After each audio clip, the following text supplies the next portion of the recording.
Imaginez un instant. Vous êtes seul, en pleine nuit, allongé dans votre lit. Autour de vous, tout est calme, trop calme. Et pourtant, vous sentez comme une étrange vibration, une pulsation dans l'air, presque imperceptible. Puis soudain, une lumière, un bruit sourd, un vertige. Le plafond se déchire, l'espace se plie.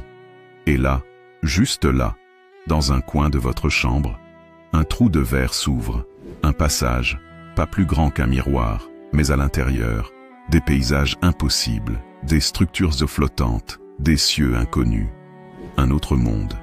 Et si tout cela n'était pas un rêve? Et si ces étranges portails n'étaient là pas de la science-fiction, mais bien réels? Et si quelque part, au cœur de l'univers, ou même sur Terre, existaient ces chemins secrets que seule une poignée d'initiés a déjà empruntés? Dans cette vidéo, vous allez plonger dans l'une des hypothèses les plus fascinantes de l'astrophysique, mais aussi dans une histoire inédite, mystérieuse et bouleversante. Une histoire où science, secrets millénaires et quêtes interdites se croisent. Une histoire qui pourrait bien changer votre perception du monde et de la réalité elle-même. Mais avant de commencer, prenez une seconde pour vous abonner à la chaîne Histoires émouvantes et aimer cette vidéo. Parce que ce voyage, vous n'êtes pas prêt de l'oublier. Et ce n'est que le début. Installez-vous confortablement, éteignez les lumières, ouvrez votre esprit. Le passage est devant vous. Il y a des choses que nous voyons et d'autres que nous pressentons. Mais il y a aussi celles que nous refusons de croire, simplement parce qu'elles n'ont pas encore de nom. C'était une nuit de janvier 2024, au nord du cercle polaire arctique. Le froid mordait les montagnes escarpées de l'île de Rødøy, un endroit perdu entre les fjords norvégiens, oublié du monde moderne. Seuls quelques habitants y survivaient, des pêcheurs et des bergers, coupés de tout. Mais ce soir-là, un signal étrange fut capté depuis une station de recherche autonome nichée dans les hauteurs, construite jadis pour observer les aurores boréales. Un signal radio bref, extrêmement concentré, avec une fréquence jamais enregistrée auparavant. Pas un message, pas une émission humaine. Quelque chose de bien plus complexe. Une signature d'origine non naturelle, mais ordonnée. Le docteur Lynn Sorel, astrophysicienne française en mission pour l'ESA, l'Agence spatiale européenne, était seule dans l'avant-poste. Elle avait été affectée temporairement à Rødøy pour une étude sur les interférences magnétiques locales, réputées anormales. Mais ce qu'elle détecta ce soir-là n'avait rien d'un champ magnétique classique. Cela ressemblait à un battement, un rythme, une modulation de l'espace-temps. Comme si quelque chose voulait se faire entendre. En cherchant des témoignages anciens, Lynn découvrit une légende oubliée, contée uniquement dans certains cercles de vieux Samis, les peuples autochtones du nord de la Norvège. On parlait de la « porte du bris de lune », une sorte de passage vers un autre ciel qui s'ouvrait parfois dans les montagnes. Le récit précisait que ceux qui y entraient ne revenaient jamais, ou alors changeaient à jamais, parlant une langue inconnue, avec des yeux qui ne reflétaient plus la lumière du soleil. Elle pensait au départ à une simple métaphore chamanique. Mais la fréquence qu'elle captait était exactement synchronisée avec la position de la lune noire cette nuit-là. Et pire encore, elle avait trouvé dans les archives de l'observatoire un document non classé, une note manuscrite datée de 1982, écrite par un scientifique disparu mystérieusement sur l'île, contenant un schéma et un avertissement. N'approchez pas quand le battement se synchronise avec le chant des aurores. Ce n'est pas la lumière qui vous attire. C'est elle qui cherche à vous traverser. À mesure que Lynn explorait les données, un phénomène visuel inexplicable apparut sur les caméras infrarouges. Une distorsion verticale, comme un pli dans l'air, flottait entre deux parois rocheuses dans une vallée reculée, visible seulement sous certaines conditions lumineuses. Elle y alla seule, avec un drone. Le drone, en s'approchant, perdit immédiatement tout signal GPS, puis envoya une série d'images brouillées. Sur l'une d'elles, une structure, non naturelle, non humaine, une arche gigantesque de matière inconnue, suspendue dans le vide comme une passerelle. Lin, contre tout protocole, décida d'y aller elle-même, accompagnée d'un équipement de suivi biométrique et d'une balise de localisation quantique. Ce qu'elle vit défiait toutes les lois de la physique. Le rocher semblait se plier vers un point central. L'espace aspirait la lumière. Pas comme un trou noir, mais comme un chemin qui n'attendait qu'une seule chose, qu'on le traverse. Quand elle franchit le seuil, une onde de choc électromagnétique balaya ses instruments. Et pendant exactement 1 minute et 16 secondes, Lin disparut de tous les capteurs. Ses constantes vitales s'éteignirent. Et puis, brusquement, elle réapparut à l'entrée du vallon, à genoux, inconsciente. Mais ses vêtements étaient recouverts d'une poussière métallique d'origine inconnue. Sa peau était marquée de motifs lumineux. Et dans sa paume gauche, un objet lisse, semi-translucide, aux formes fractales, impossible à identifier. Elle fut évacuée d'urgence en hélicoptère militaire. Mais l'affaire fut immédiatement classée secret défense. L'observatoire fut démantelé. Le vallon, scellé. Mais ce n'était que le début. Ce que les militaires ne purent jamais savoir, c'est ce que Lin vit réellement. Elle en parla à une seule personne, un ancien chercheur devenu ermite, et qui nota tout dans un carnet. Ce carnet, retrouvé bien plus tard dans un vide-grenier à Lyon, donne une version différente de ce qui s'est réellement passé pendant ces 76 secondes hors du temps. Lin aurait décrit un monde miroitant, où le ciel n'avait pas de soleil, mais pulsait comme une membrane vivante, où des formes intelligentes, ni humaines, ni hostiles, l'observaient. Elle n'entendait rien, mais ressentait des pensées, comme si tout l'univers autour d'elle était conscient et l'interrogeait. Et juste avant de revenir, une phrase lui fut projetée dans l'esprit, avec une intensité presque insupportable. Ce que vous appelez science n'est qu'un regard à travers une serrure, mais la porte est déjà entr'ouverte. Après son retour, Lin changea. Elle abandonna la recherche, se fit discrète. Mais plusieurs mois plus tard, des phénomènes similaires furent signalés ailleurs dans le monde. Dans les montagnes de l'Altaï, en Sibérie près du cratère du Darvaza, au Turkménistan sous les grottes de Taïos, en Équateur. À chaque fois, anomalies gravitationnelles, battements de fréquences similaires, distorsions de lumière, et à chaque fois, disparition. Une théorie émergea chez certains scientifiques rebelles, ceux qu'on appelle les dissidents de la relativité. Ils suggéraient que ces phénomènes étaient des trous de verre, stabilisés naturellement, formés dans des poches d'espace-temps repliées, et quelqu'un, ou quelque chose, les stabilisait intentionnellement. La dernière trace connue de Lin remonte à un aéroport de Buenos Aires, en Argentine. Elle avait un seul billet, pour Ushuaia, tout au sud de la planète. Dans ses bagages, des cartes stellaires antiques, une boussole truquée, et l'objet fractal, que les scientifiques n'avaient jamais pu analyser. On suppose qu'elle cherchait une autre porte. Certains pensent qu'elle l'a trouvée. D'autres pensent qu'elle ne voulait jamais revenir. Le chaos n'est qu'une perspective. À l'échelle cosmique, même les fissures obéissent à une logique. Mais qui l'a écrite? 6 mois après la disparition de Lin Sorel, un ancien professeur en physique théorique à l'université de Bogota, le père Emilio Navarro, reçoit un colis anonyme. À l'intérieur, un carnet de cuir noir, sans titre, accompagné d'un minuscule fragment métallique gravé de symboles non identifiables à l'œil nu. Mais le plus étrange, c'est que l'écriture du carnet était celle de Lin. Elle y raconte son expérience dans l'autre monde avec une précision effrayante. Les textures de l'air, le comportement de la gravité, les architectures impossibles.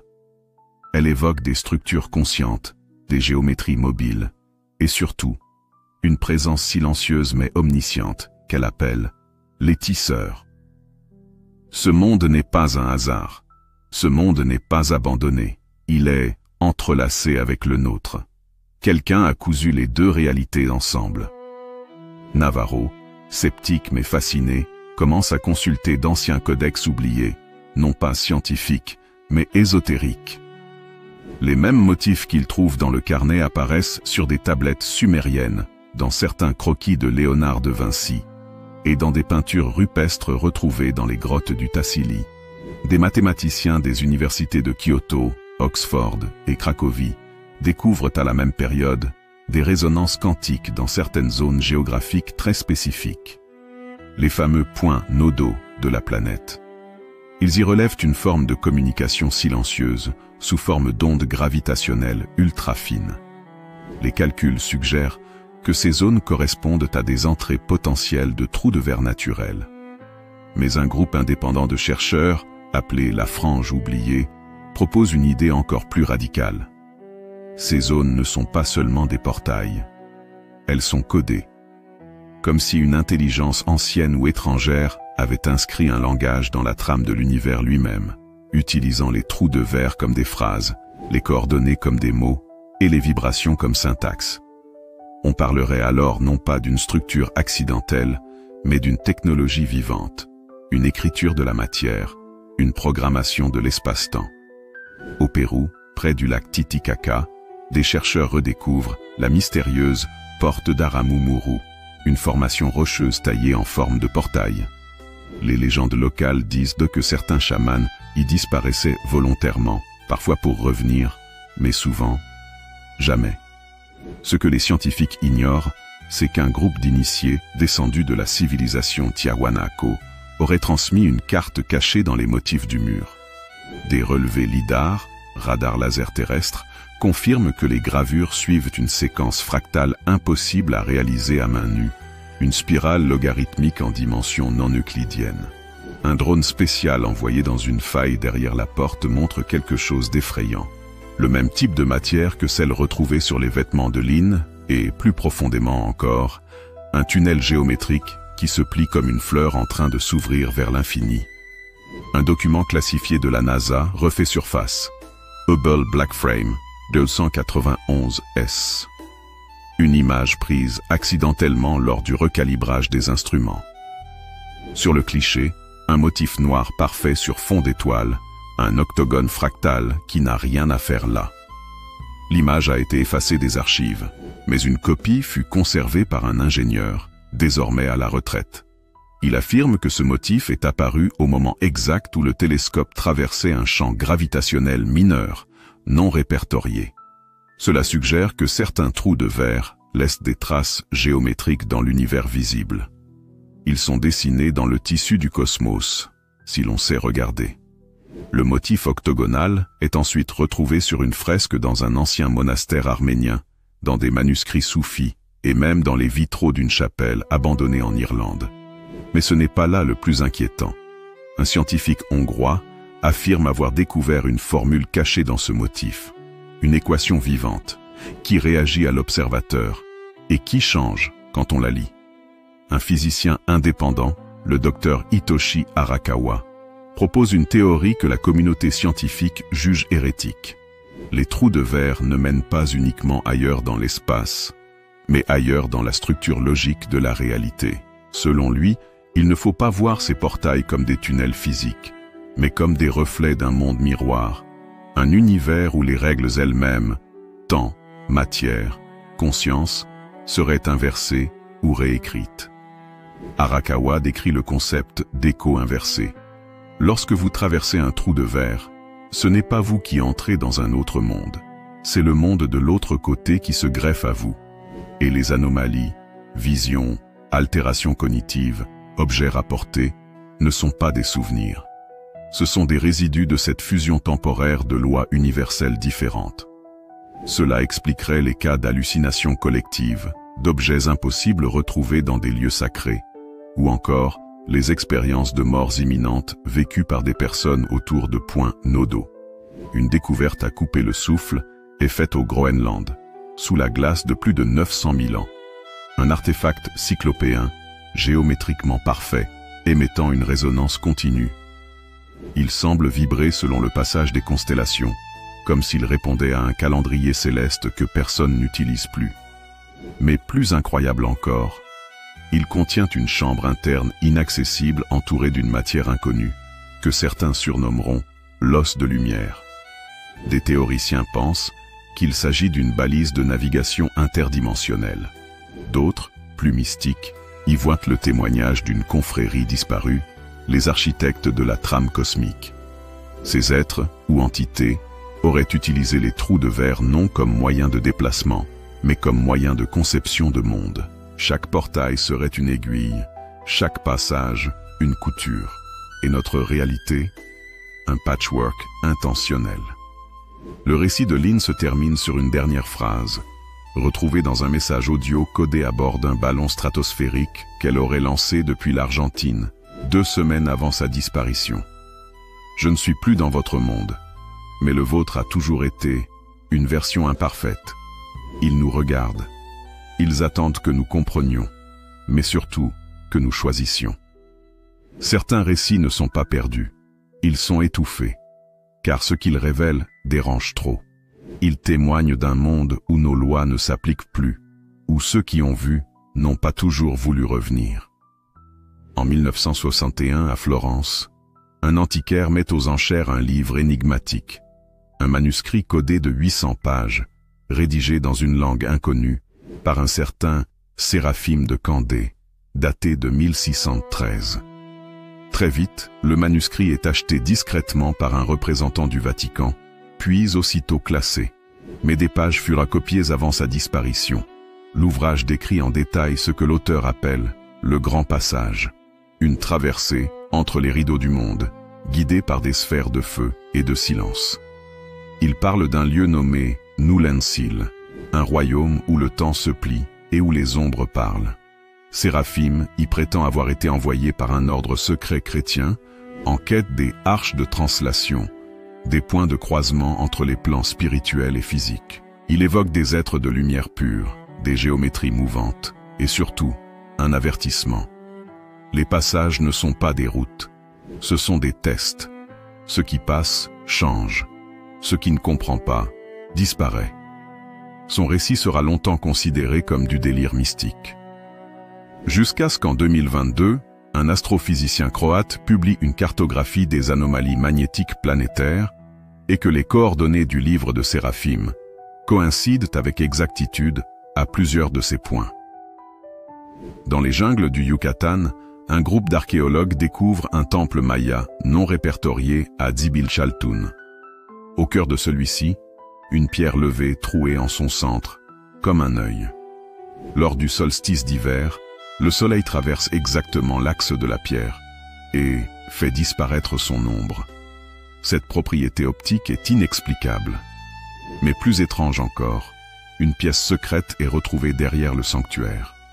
Elle contient un squelette en position fétale, serrant un objet d'obsidienne noire parfaitement lisse, et un codex. Le texte décrit une cérémonie, le sceau de l'étoile vide, une initiation interdite, réservée à des prêtres ayant subi 40 jours d'isolement sensoriel.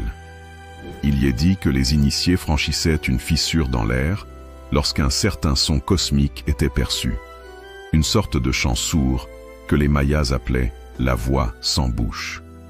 L'un d'eux, nommé Ak-Tun-A, aurait traversé et serait revenu 10 minutes plus tard, mais avec des griffures dans le dos, bien que la pièce ait été scellée.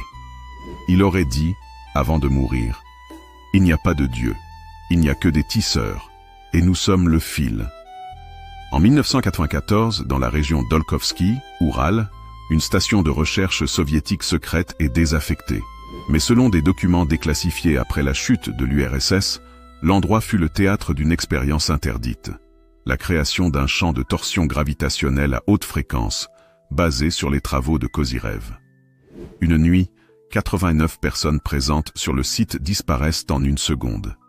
Les caméras, pourtant analogiques, montrent une distorsion lumineuse massive. Aucune trace d'explosion, pas de radiation, ni de lutte. Juste une forme ovoïde lumineuse, apparue pendant 11 secondes. Et puis, plus rien. Un seul survivant est retrouvé 72 heures plus tard, nu, dans une forêt à 300 km.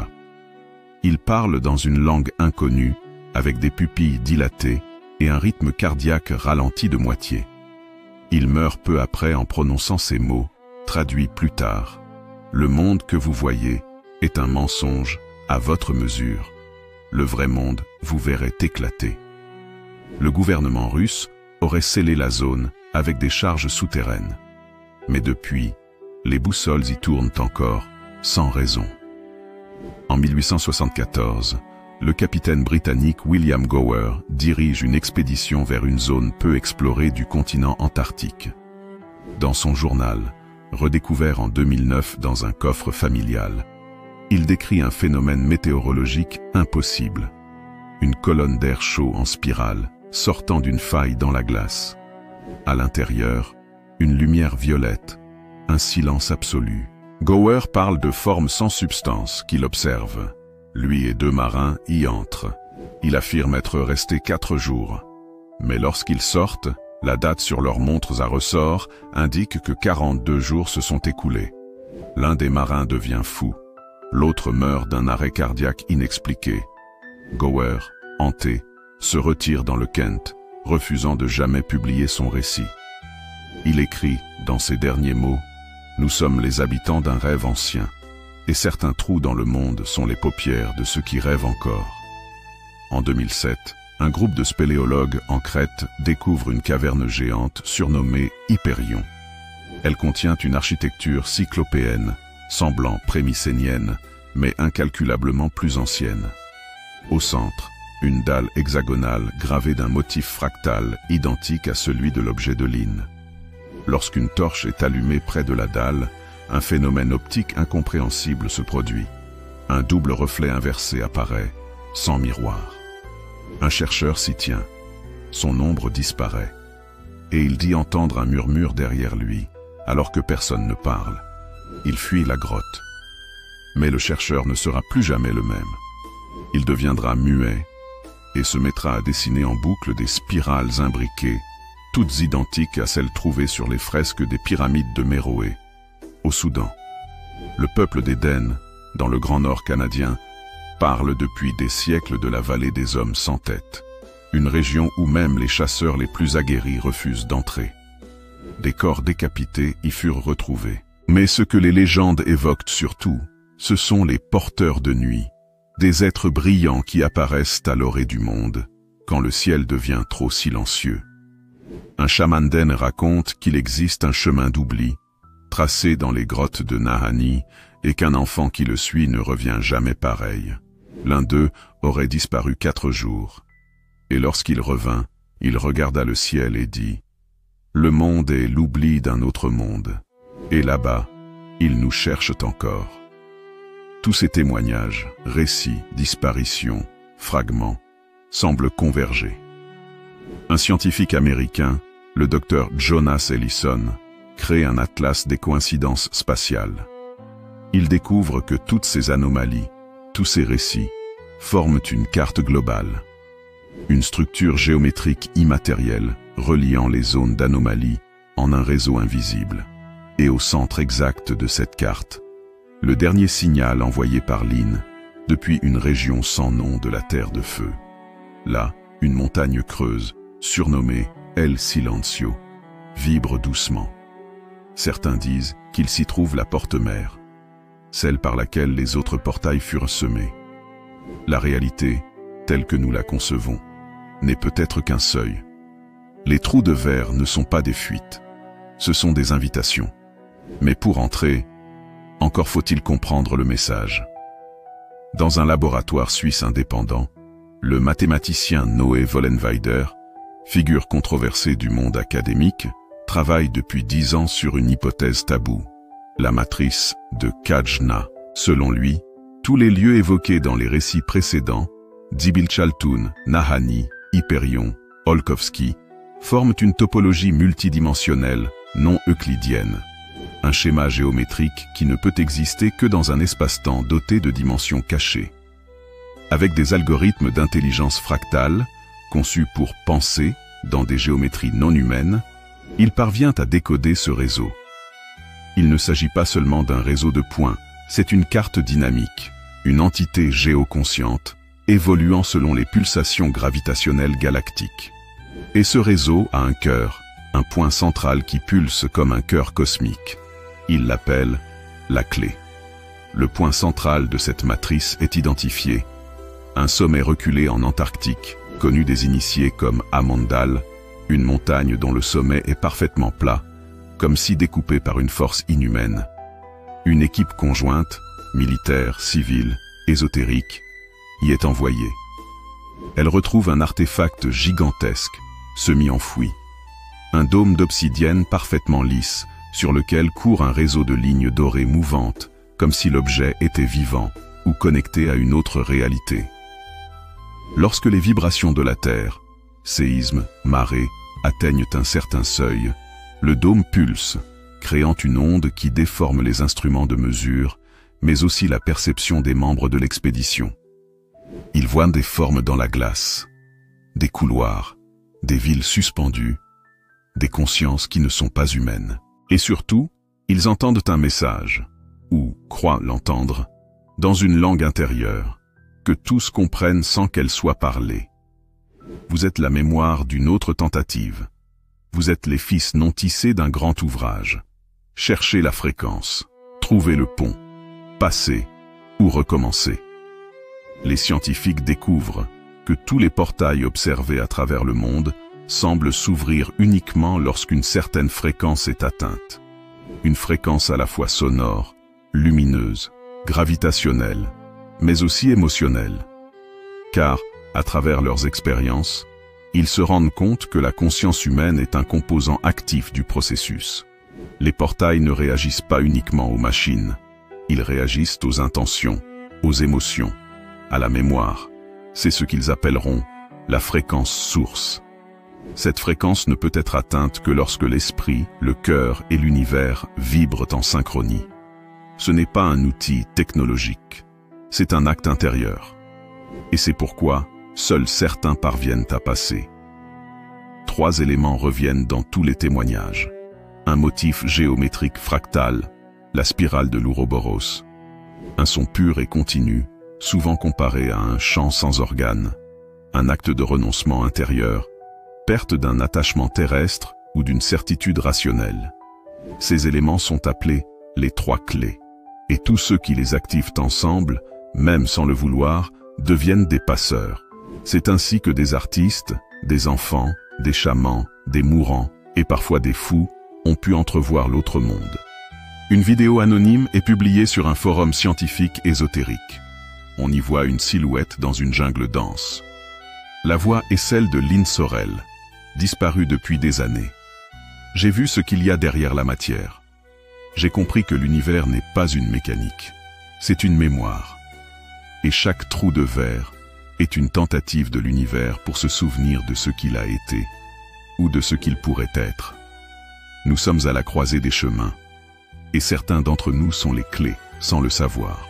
Elle évoque une entité nommée Mit-Hael, qu'elle décrit comme le tisseur du centre, un être sans forme, fait de souvenirs, de possibilités, d'échecs passés. Elle dit que notre réalité n'est qu'une réplique d'une version oubliée de l'univers, et que les trous de verre sont des coutures mal faites d'une tapisserie divine déchirée. Un événement mondial perturbe la planète. Une série d'impulsions gravitationnelles, invisibles à l'œil nu, balaye la Terre. Les instruments du CERN s'affolent. Des témoignages surgissent. Des gens disent voir des reflets qui ne suivent plus leurs gestes. Des ombres qui pensent, des souvenirs d'enfance qu'ils n'ont jamais vécus. Les trous de verre commencent à fleurir à des endroits inhabituels. Dans le ciel d'un village népalais, dans les marais de Louisiane, au fond d'un métro parisien. Les fissures dans la réalité s'élargissent. Mais rien n'est hostile. Tout semble attendre. Les plus sensibles, enfants, médiums, artistes, mourants, entendent tous la même chose. Le passage s'ouvre. Votre monde a été un pont. Maintenant, il peut devenir un monde source. Mais vous devez choisir. Continuer à survivre. Ou oser exister. Lynn réapparaît à l'Institut Navarro, à Bogota. Elle ne semble pas avoir vieilli. Elle dit être venue prévenir. Pas d'un danger, mais d'un choix. Les trous de verre sont des tests, pas des miracles. Ils mènent à des mondes qui n'ont jamais été, mais qui pourraient être. Vous avez peur de l'effondrement. Mais l'effondrement n'est qu'un retour à la page blanche. Et si vous saviez ce que j'ai vu là-bas, vous sauriez que ce qui vient n'est pas une fin, c'est un commencement. Et voilà. Nous avons traversé ensemble un voyage aux confins de la science, de l'histoire oubliée et du mystère pur. Des profondeurs de la jungle maya aux plaines glacées de l'Antarctique, en passant par les légendes murmurées dans les montagnes. Une question persiste, lancinante, obsédante. Et si les trous de verre étaient réels? Et s'ils n'étaient pas là pour nous fuir, mais pour nous appeler? Merci à vous d'avoir suivi cette aventure jusqu'à la fin. Votre présence, votre curiosité, vos réflexions, c'est ce qui donne vie à ces récits.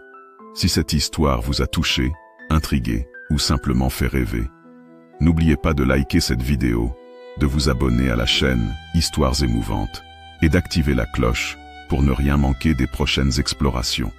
Votre soutien, vos commentaires, vos partages, c'est ce qui nous permet de continuer à raconter ce que d'autres préfèrent taire.